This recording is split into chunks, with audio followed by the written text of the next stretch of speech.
bakal malapit kami sa iyo. Nagpapasalamat kami ng marami sa magandang pagkakataon pinagkaroon. Naglay namin ang buhay namin takas dahil ng mga kapatid namin na dahil sa kanilang pag-ibig nagpasyang bumalo sa iyo para talian ng iyong kalooban. Sama-sama kami nananalangin. Hinihiling namin sa iyo. Ikaw sana ang sumaksi sa banal na pagtitipid. Yang ang tunay na nagkakasama ay ikaw na aming Panginoon Diyos sa pamamagitan ng pagpapahal na ilinagay mo sa amin. Sama-sama natin hindi magkasama. Pagpalay ng dadataan ng araw na ito na ibinubuo ng mga kapatid namin. At ito po ay isang pagkakataon na sila'y bumalo sa iyong pananampalataya. Ikaw ang binubuo at kasal nito. Pagpalay mo dalawa namin ito. Mamalawaan nilang aral na ito. At ito ang kanilang isang tulad. O Panginoon Jesus, salamat na marami sa lahat ng pagtulong na ginawa mo sa bawat isa sa amin. Lalo sa lalaki at babaeng naging para pagpagpupulurin ng banal na katotohanan. O Panginoon Diyos, yung kami sa pamamahal para magkaroon ng pagpunayan at katulungan ang pagkakasal na gagawin ngayon. Buo na namin pagtitiwala. Pinakikay mo namin panalangin. Nagpatawad ka sa marami namin isa. Naginamit kami sa banal na pagtitiwala. Salamat ng marami sa iyo sa pag-aaral ni Jesus na aming tagapagligtas. Ito kayo.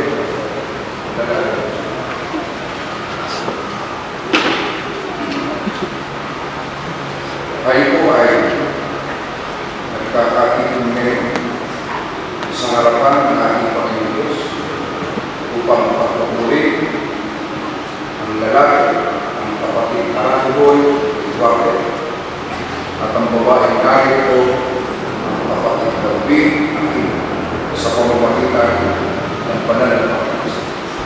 Ang pag-aasawa ay itinatay ng ating Panginoon Diyos. At ito ay pinag-uunayan ng kapatid na sinasaad sa unang aklat ng Biblia. Sa Genesis na dito ang sinasaad. At sinabi ng Panginoon Diyos, hindi mabuti na ang lalaki ay mag-isa. Siya'y ilalagay ng isang katulad at inulugan ng Panginoon Diyos na ikaw sa hindi ng lalaki at siya'y at kinuha ang isa sa kanyang mga tadyag at pinapagkilog ang laman sa lahat ng ito. At ang tadyag na kinuha ng Panginoon Diyos sa lalaki ay ginawang isang babae at ito'y dinala niya sa lalaki.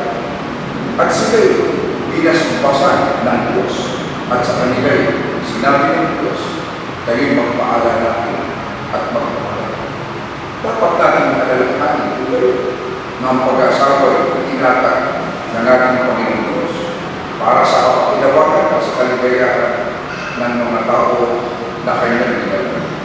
Itinuro ng ating Panginoon Diyos na sa pagkakasal ay pinapagsasama ng Diyos ang isang lalaki at isang babae upang maging isang damang-damang sa paninginan nito.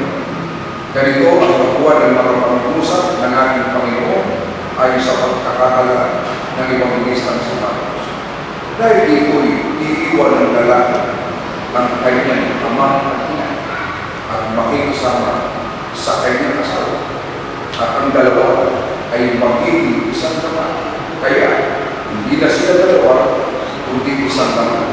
Ang pinapagsama nga ng Diyos ay papag-ihiwalayin ng tao. At upang matupad ang banal na pagsasama nito ng mag-asawa, itinaguri ni Apostol Paulo. Batay sa nakasulat sa banal na aklat, ang ganitong pangunasan, ang babae na may asawa ay itinali ng kautusan sa asawa, samantalang ito ay nabulugan. Kaya, hindi ang babae, ni hindi ang lalaki ang siyang dapat magkaroon ng kapangyarihan sa isa't isa. kundi ang batas o kautusan ng ating Panginoong Diyos sa pag-asa. Pakinggan niyo ang mga kautusan ito ng Panginoong Diyos sa isang lalaki at sa isang babae na magkaasawa. Ganito ang nakasulat sa mga utos ng Diyos sa lalaki. Ang tungkulin ng lalaki ikinakasal ay tinuro ng dakila ng apostol na si Pablo sa kanyang sulat sa mga taga-Efeso. Sinabi niya ganito: dapat mahalin ng mga lalaki ang kanilang asawa tulad ng sarili ng katawan. Ang lalaki nagmamahal sa kanyang asawa ay nagmamahal sa kanyang sarili.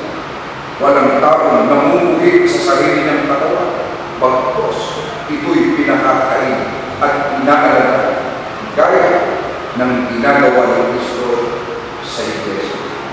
Upang lalo maipakilala kung gaano kadaki ang pagmamahal ang dapat inukol ng lalaki sa kanyang asawa, sinabi ni Apostol Pablo ang pangungusap niya: mga lalaki, ibigin niyo ang inyong asawa, gaya ng pag-ibig ni Kristo sa Iglesia.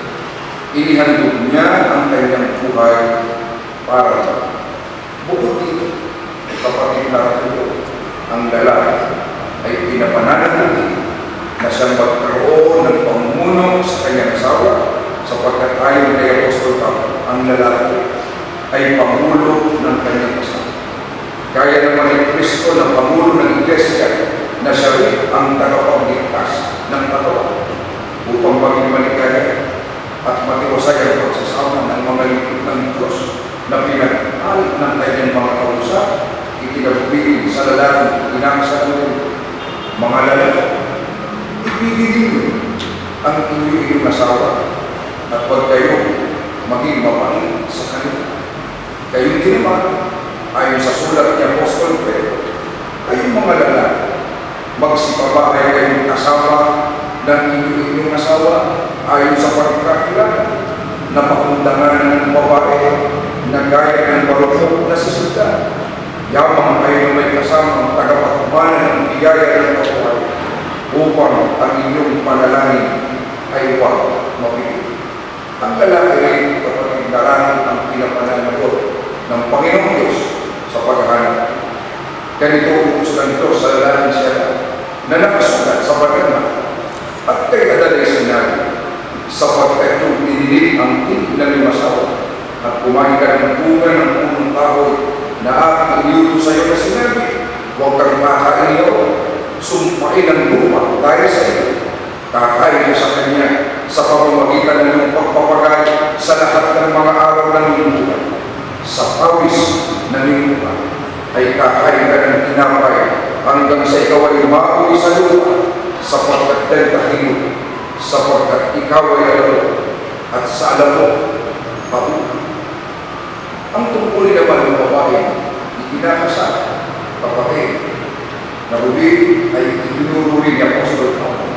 Doon din sa kanyang sulat sa mga Kristiyanong taga-Efeso, sinabi niya ang ganitong pangungusap: kayo man ay umibig naman ang bawat isa sa inyo sa kanilang sariling asawa, gaya ng sa kanyang sarili, at ang babae ay kumalang sa kanyang asawa.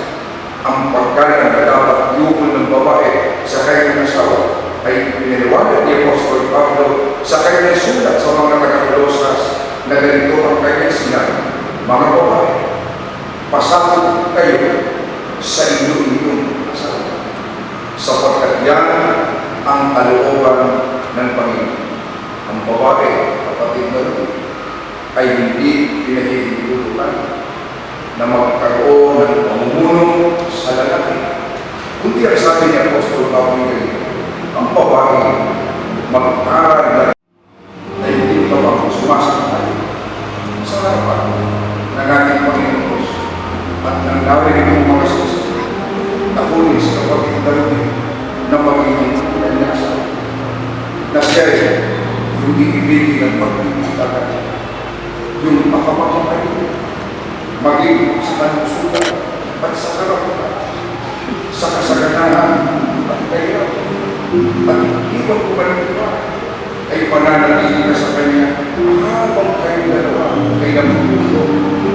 Babakulan, babakulan. O naman ang magkakasak ako sa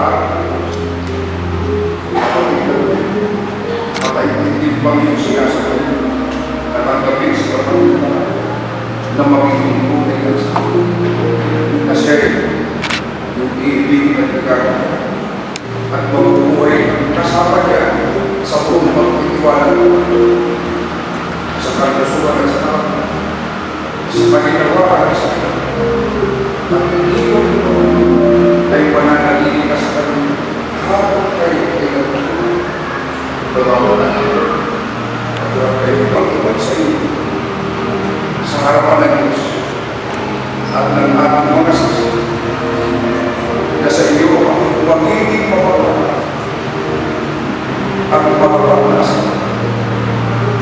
sa kasaganan at sa katuluan at sa kalusugan sa kalusugan at sa karamdaman hanggang sa mapagwalay tayo ng mapapala sa kabahan tayo ng Señor Jesus. Para sa mga ang siksik na ito ay isang palatandaan ay pag-ibig sa madalasaya at pamalang katapusan ng inyong pag-ibig.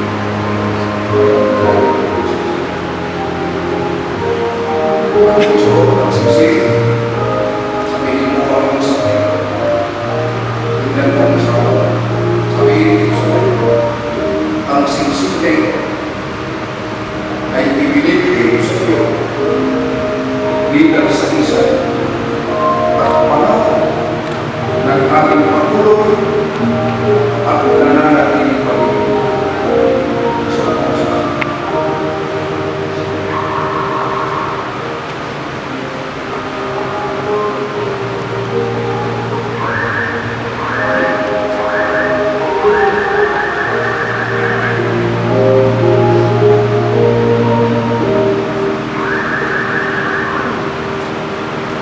Naway ang sinusunito na isang mapatulumang paratandaan ng pangako ay mabisa at kadalisan at walang katapusan ng inyong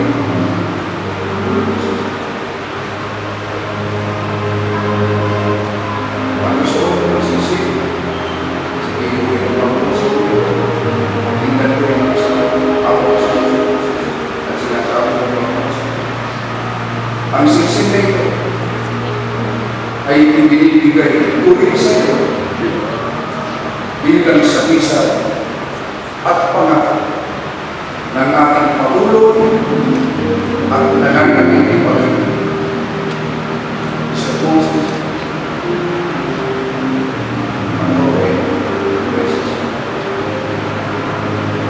bayangin yung makita ng iyong pinaglot na kapalaran ng inyong pagkakasunod, pagsusuyuan, pagmamahalan at pagkakawa na sa pamamagitan mula kayo ay natatalian kayo hanggang sa kayo ay papakulalay ng kamay. Yaman, inupad na ninyo mag-asawa ang pagkakasunod sa ating karapatan bilang Kristo ng Diyos ay pinapakay na kayo ay tunay na pagkasabi ayon sa mga buhos